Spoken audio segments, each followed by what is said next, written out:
In games with large playable character rosters, some characters will always be better than others. This will naturally lead to the community ranking the characters based on power level.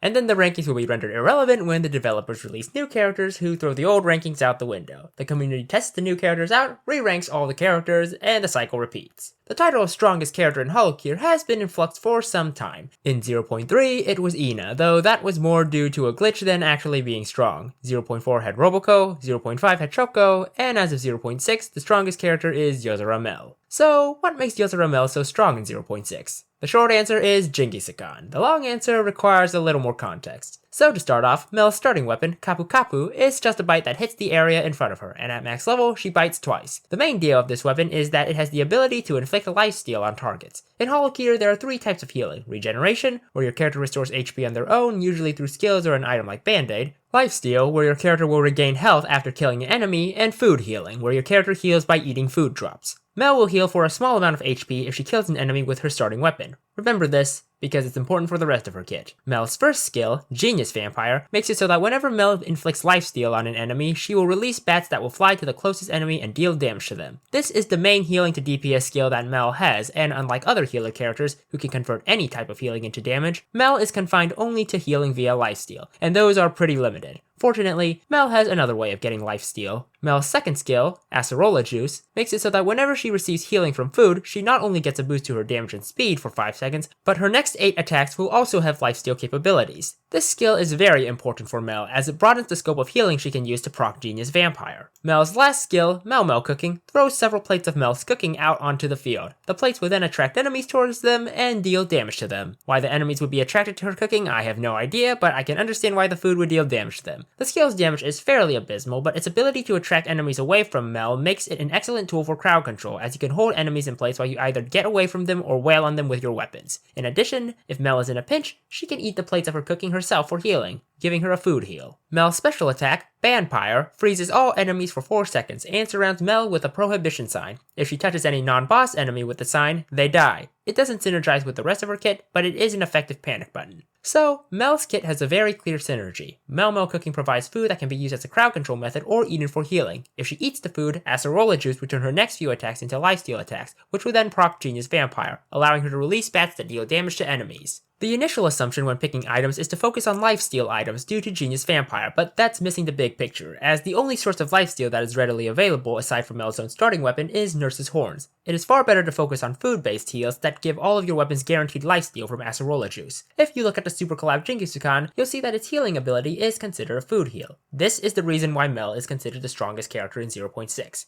Jingisukan's healing constantly procs Acerola Juice, which gives all of her attacks lifesteal, releasing bats on her enemies, and because of how Jingisukan heals the player, it will constantly refresh the buff that she gets from Acerola Juice, meaning once she has a Jingisukan, Mel pretty much has a permanent stat boost and lifesteal ability. So what about the item Nurse's Horns? Nurse's Horns does synergize with Mel's kit, as it does give Mel a chance at lifesteal, and before 0.6 was the main item used with Mel. However, once you get Jingisukan up and running, Nurse's Horns becomes obsolete, as its 30% chance of granting lifesteal is useless next to a guaranteed chance of granting lifesteal from Acerola Juice, being reprocced over and over, making Nurse's Horns a bricked item in the later portions of the round. Still, surviving for the amount of time and levels needed to get Jingisukan up and running is no easy feat, and it is possible to die before you even get the Super Collab. As such, Nurse's Horns is a legitimate item to get to make your early game easier, but that means you'll be running with an obsolete item in the latter half of the game if you decide to get Jingisukan. It's just a matter of whether or not you want an easier early game or a stronger late game. So, that's Mel. Please let me know who you'd like to see next. Thanks for watching, be sure to like, comment, and subscribe for future videos, and happy holocuring.